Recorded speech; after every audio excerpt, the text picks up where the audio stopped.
Be ready. 5 seconds. Start. We all have gathered here for an important conference.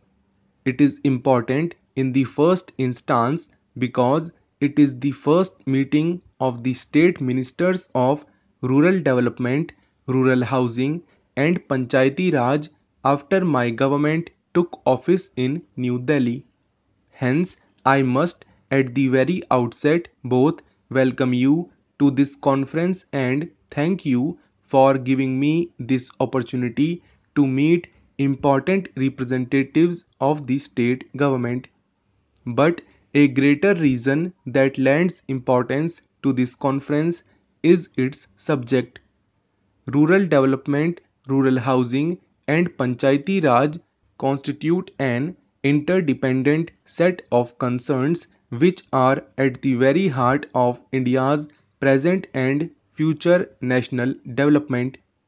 Precisely because of this reason, they are at the heart of the national agenda for governance, which is the blueprint of my government's policies and priorities.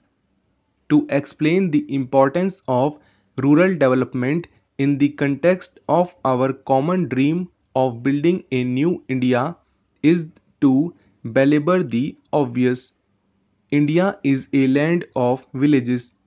Between 60 and 70% of our population live in villages and is engaged in agriculture and allied activities. When it is said that India is an ancient nation and this fact makes all of us proud, it is well recognized that what constitutes her rich heritage is her village based culture and agriculture.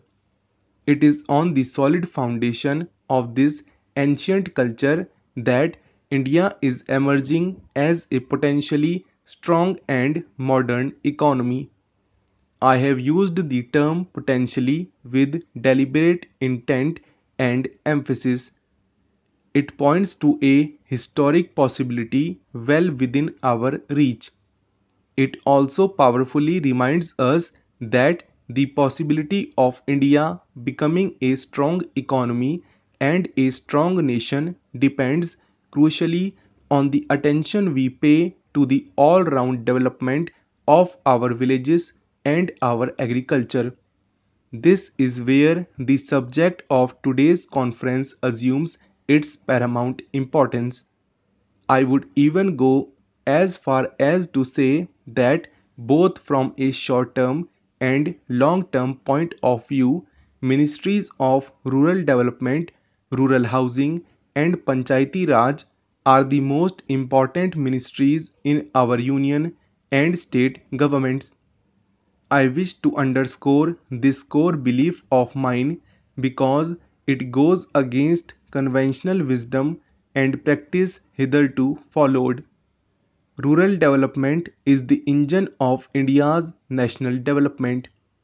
For most parts of the post independence history, rural development did not figure as a national priority in terms of either financial investments or administrative attention.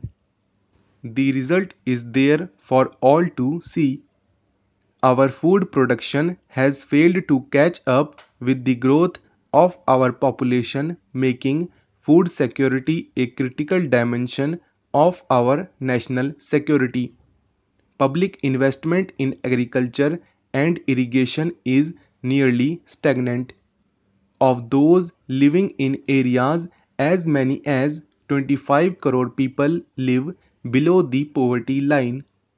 We need as many as 2 crore houses to be built or upgraded in rural areas in order to provide decent habitat to our rural poor. A majority of the houseless or ill-housed people villages belong to scheduled castes, scheduled tribes and other backward classes.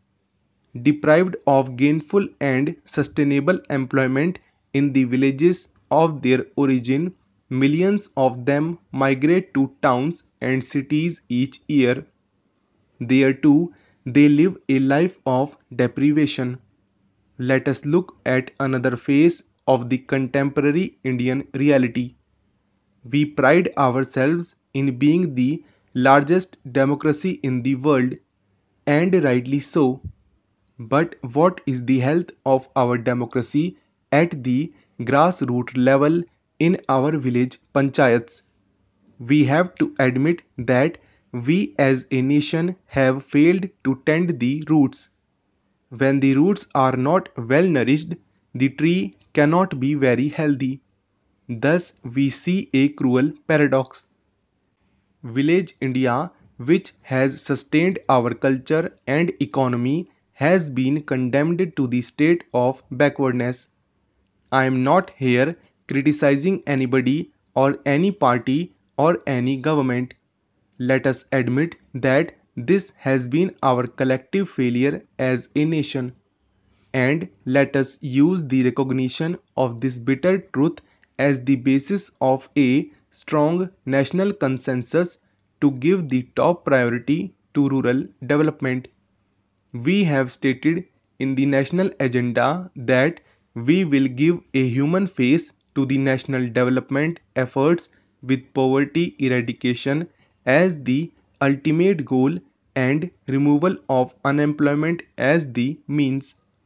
We have set for ourselves the goal of Berozgari Hatao, and we recognize that to achieve this goal, we have to upgrade the attack on unemployment and poverty into a national movement.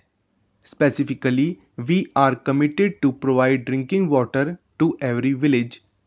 We are committed to making our country hunger free in the next 10 years.